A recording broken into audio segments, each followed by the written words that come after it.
Bobby Unser leaves the pits during one of the many caution periods in the accident-plagued 1981 race. He passes several cars before merging with the pack and then goes on to win his third Indianapolis 500.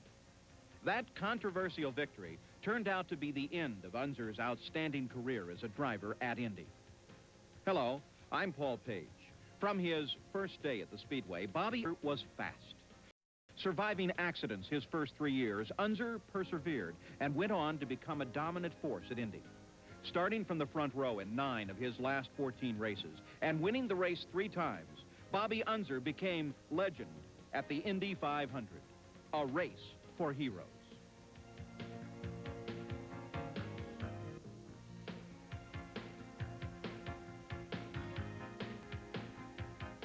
Coming from one of the most famous racing families in the world, Bobby Unser was a natural at Indianapolis. As a family, the Unsers all but owned the annual Pikes Peak hill climb.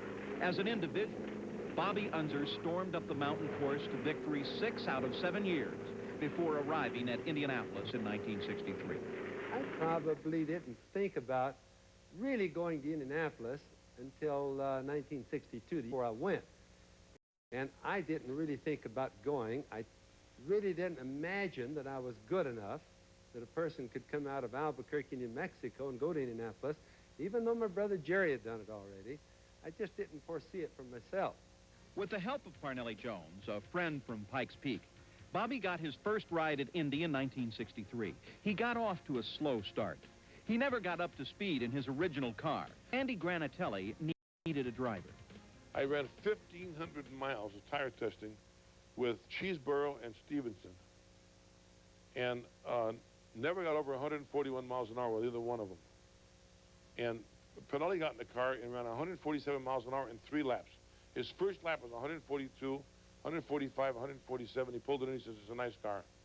Understand? In other words, so you see, desperate I was. In other words, the Novi had a reputation for killing drivers and not being reliable, so we weren't able to hire a top driver. The way it turned out is Daddy pushed Parnelli hard enough that Parnelli went down to Granatelli one day. In fact, I went with him, and he was sitting on the pit wall with the car just sitting there. And he said, "This is Bobby Unser. Why don't you give him a tryout in your car?" Granatelli looked at me and he says, "What makes you think you can drive a car?" Well, I had no answers for that. I just told him, I said, "I'm a race driver. It's a race car. I'd like to try it." Driving a car nobody else could get up to speed, Bobby qualified easily. And on race day, he started fast before spinning into turn 1 on his 3rd lap. Nobody didn't have any brakes. Rathman slowed down to avoid another car, and I had to hit my brakes.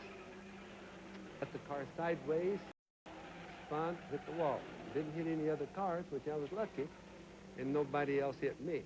The gas tank erupted with fuel. There was 75 gallons of fuel running out on the ground, and the good Lord was taking care of me again. There was no fire. Of course, the sad thing was, as I get out of the car, I'm thinking, hey, the race is over, and I just barely got started.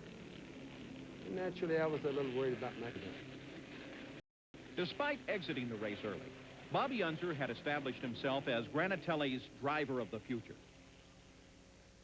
In 1964, he would drive a Novi again. With the addition of Ferguson 4-wheel drive, this Novi would not only be fast in the straights, it would handle in the turns and traffic as well. Unser qualified 5th fastest after missing the first day of time trials. He started the race 22nd. The race had just barely started, and I come off of number 4 turn, and there I see Dave McDonald go sideways. Big ball of fire, literally like a bomb going off. You couldn't see through it. I ducked way down low in the cockpit. Johnny Rutherford and I went into it at the same time. We didn't see each other going in, I don't guess. But when we came out, ironically, Johnny Rutherford came along and went right over the top of my car. So I knew we were both out. But I looked back, and there was just a big inferno going on. 1965 brought about more changes to the Novi. It still featured the 4-wheel drive setup. And this year, the car was smaller and lighter as well. Unfortunately, Bobby Unser's luck remained the same. And I come around the corner, and there's Ed. There's no way in the world that we keep from hitting each other. knocked him around, did away with him, didn't hurt him a bit, but it hurt me a little bit. Wrecked that Novi and totaled it out where they couldn't repair it for the race. So the only thing we had was the old car for backup. Unser made the field. He started 8th and completed 69 laps before dropping out while running 5th. Though frustrating, these first 3 years proved to be valuable for the talented young driver. I wasn't discouraged because I kept going fast. I just didn't understand about this finishing bit. I just couldn't seem to get by just a few laps in the race. I was in good shape. I was a good athlete. I was capable of running further. I had settled down as far as not being so hyper and wrecking right away as far as being my fault.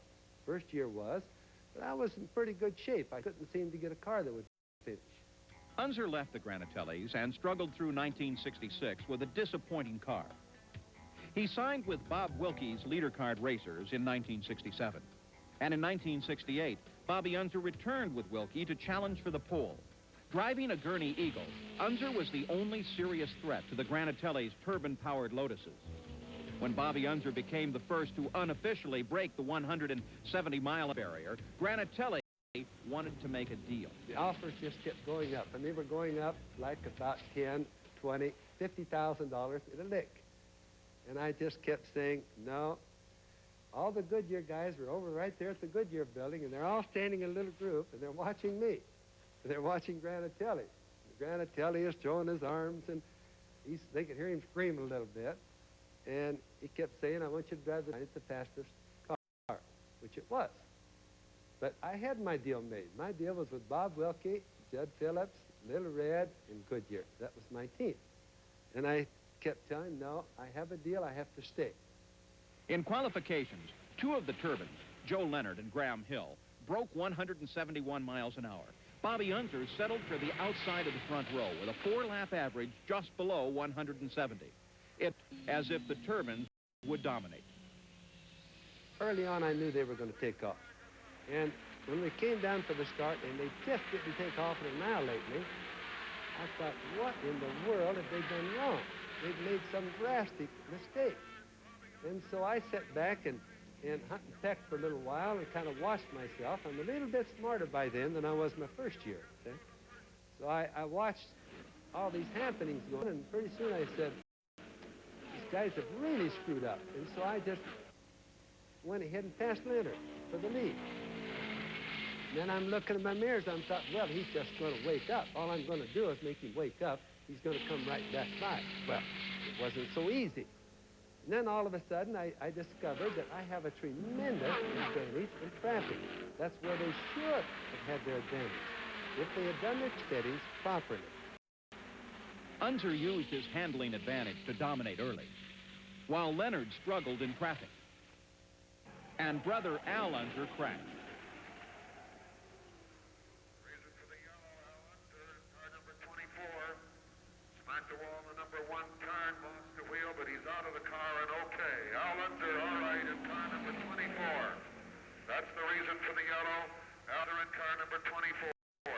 Later in the race, Bobby lost all but his top gear, making acceleration extremely difficult.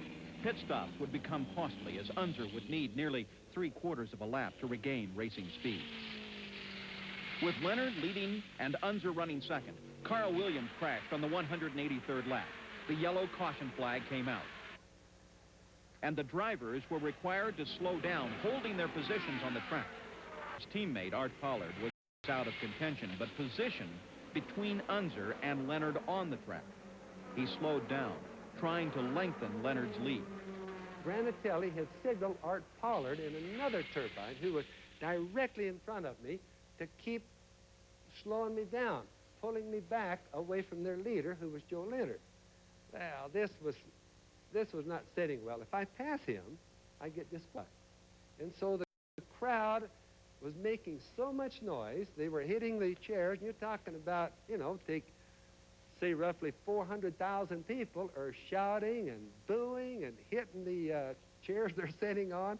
I can hear it in the race car. It's so much noise. 9 laps from the end, the green flag came out, and Unser was planning his move. If I could just get the turbo lid on it, nobody can touch me. but it's hard to get it going. So down the back straightaway, I'm slipping the clutch, and I'm winding the engine up and trying to get the turbocharger to light, because it's just a little turbine going, see? And I finally got that sucker to light a little bit, up between 3 and 4 turns, and started getting some power out of it. Well, I come off of turn 4, and I am so mad over all the stuff that Art Pollard has been doing and Granatelli, and I know that I can beat Lynch, just a simple matter of having a few laps to do it. To the crowd's amazement, Joe Leonard suddenly slowed as the green flag came out, and Bobby went on to win his first Indy 500.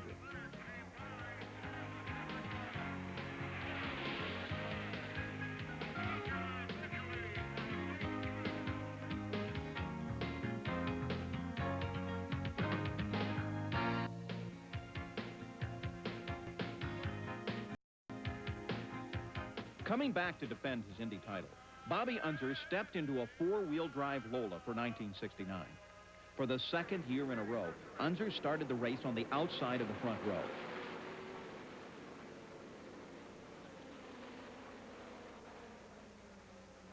He finished third, well behind winner Mario Andretti and Dan Gurney.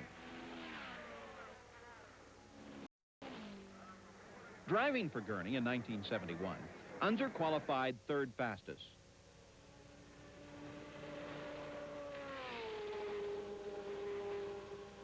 But on race day, he struggled. Unser was running 2 laps behind the leaders late in the race when Mike Mosley lost a wheel. Bobby spun to avoid Mosley and smacked the wall, escaping unhurt.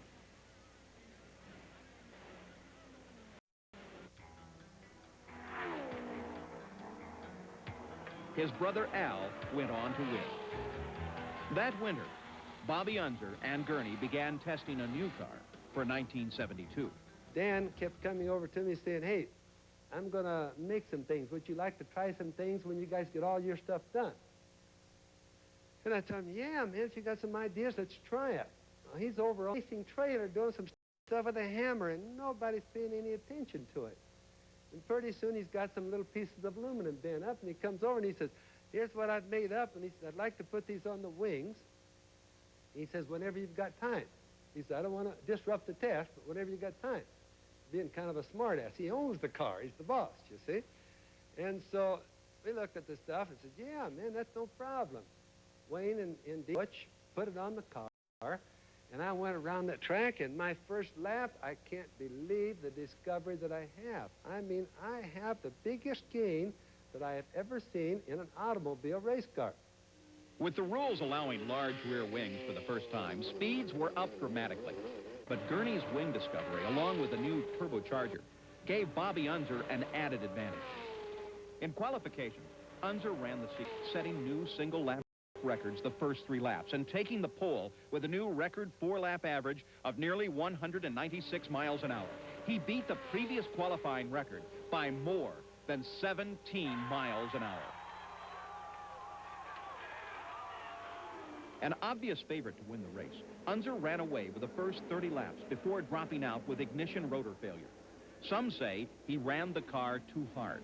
That one really bugged me because this one was like 1968. I really had it on the field, only more so. I don't think anybody in history has ever had an advantage like I had that day. I mean, some of the newspapers said I drove the car too hard, and I broke it.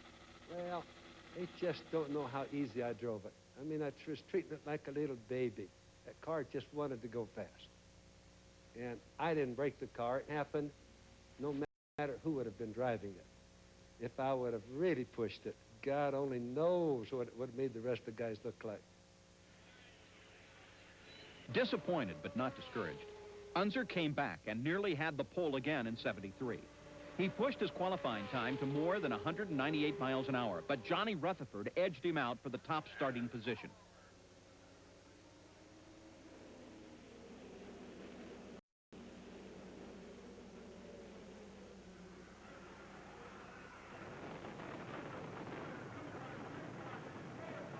Following 2 days of delay because of Salt Walther's opening lap accident and relentless rainfall,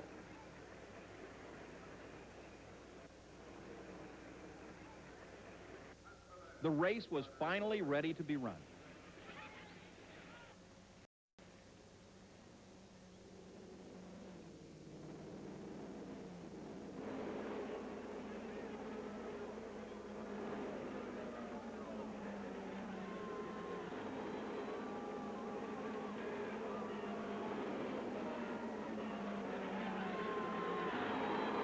Unser jumped ahead of Rutherford to lead the first 39 laps.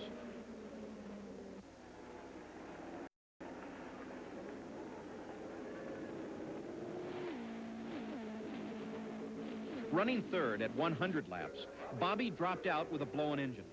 Rain forced the race to be stopped a short time later. In an attempt to cut speeds and save fuel, 1974 Indy cars were fitted with valves limiting blower pressure, pop-off valves.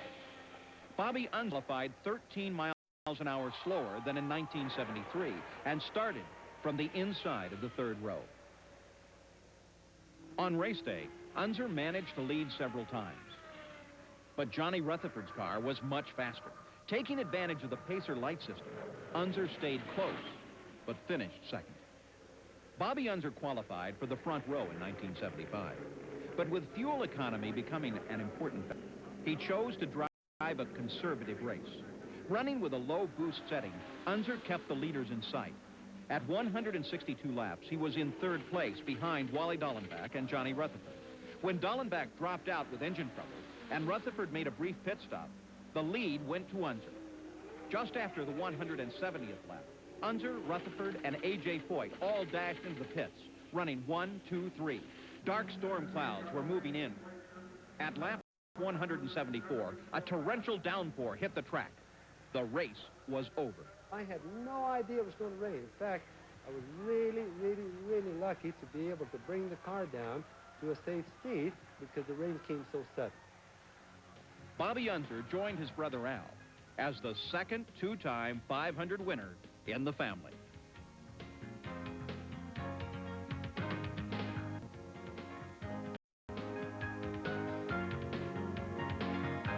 Despite enjoying good success with Dan Gurney's organization, Bobby Unser left the team for 1976 and 77. His return in 1978 would be disappointing. Driving a Gurney Eagle that was below expectations, Unser struggled. With the first weekend of qualifications rained out, there would be time to find the extra speed. Unser qualified 19th. Making the most of the situation, Bobby drove a strong race. The car held up all afternoon, and Unser finished the race in sixth place, 5 laps behind his brother Al, who won for a third time. In 1979, Unser signed up with Roger Penske. Starting from the inside of the second row, Bobby spent most of the first half of the race chasing his brother Al. But just before the halfway mark, Al slowed down with transmission trouble. Bobby took the lead on lap 97. With teammate Rick Mears running second, Unser pulled away from the field, leading 85 straight laps. Third place driver A.J. Foyt was 1 lap down, but gaining. 19 laps away from the finish, Unser suddenly slowed down. The fourth gear broke in the transmission. The one thing that you just never broke. Transmission wasn't burned up. There was nothing lacking in oil. There was not too much temperature. Everything looked good inside the transmission later. It just sheared the teeth off. And fourth gear is the easiest gear. In other words, it gets the least amount of abuse in the transmission, so it went. Mears was pulling away, turning laps at about 190 miles an hour to Bobby's 160 when Tom Sneva crashed. Under pack-up rule, Unser would catch Mears on the yellow and hold his position. With 5 laps to go, the track was cleared. Mears went on to win as Foyt, Mike Mosley, and Danny Ungaius passed Unser, dropping him to 5th place. That one, I think of all the races as far as really just being sad. That's the race that I was the saddest at or for dropping out of. Returning with Penske in 1980, qualified on the outside of the front row, his 5th start from that position.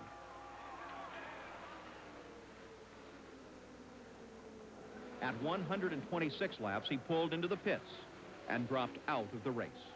Facing radio and TV interviews almost immediately, Unser was candid and very matter-of-fact.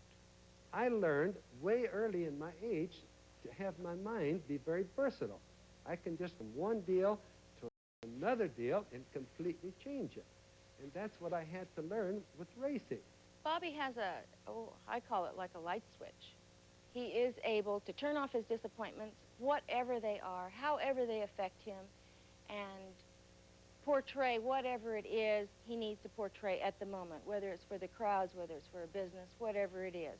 He can turn it on and off. Returning for his 19th straight start, Unser took the pole in 1981. Unser was running strong when the frustration began. Time and time again, the race was slowed under the yellow flag. Unser even caught fire in the pits, but chose to drive and use the airflow to put out the flames. At 140 laps, Unser was leading during another caution period when he stopped fuel and tires, handing the lead to Mario Andretti. Then, the green came out, and almost immediately, Tony Bettenhausen and Gordon Smiley tangled in turn 3. Smiley hit the wall. The yellow was out again. Andretti and Unser both pitted, running 1-2. Bobby was out first, with Andretti close behind.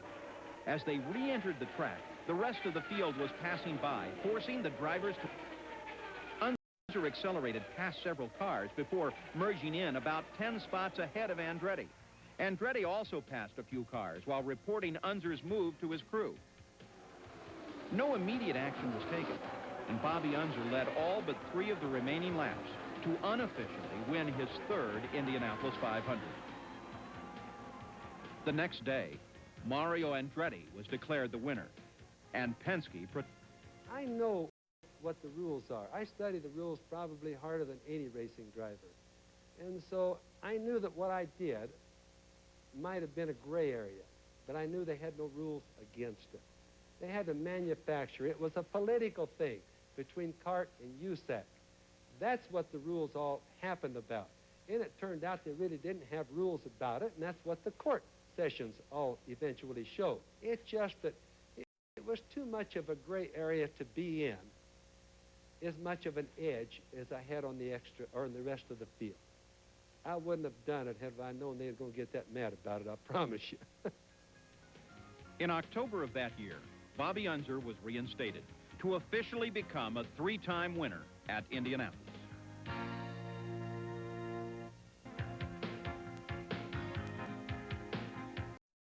Bobby Unser missed the 1982 race after helping Jose Legarza qualify. Later that year, he signed with Patrick Racing as Gordon Johncock's teammate, but soon retired from IndyCar racing. It's very difficult for me to all of a sudden quit. And to do Indianapolis, say, for 19 times in a row, and most of the years were fairly good there, yeah, it's awful hard to just all of a sudden go there and not be the same person that I've been for 19 years. That is really a long time. So I had difficult times with it, and I wouldn't hide that from anybody. Coming from a proud family tradition of auto racing, Bobby Unser more than lived up to his name. He made a place for himself among the legends at the Indy 500, a race for heroes.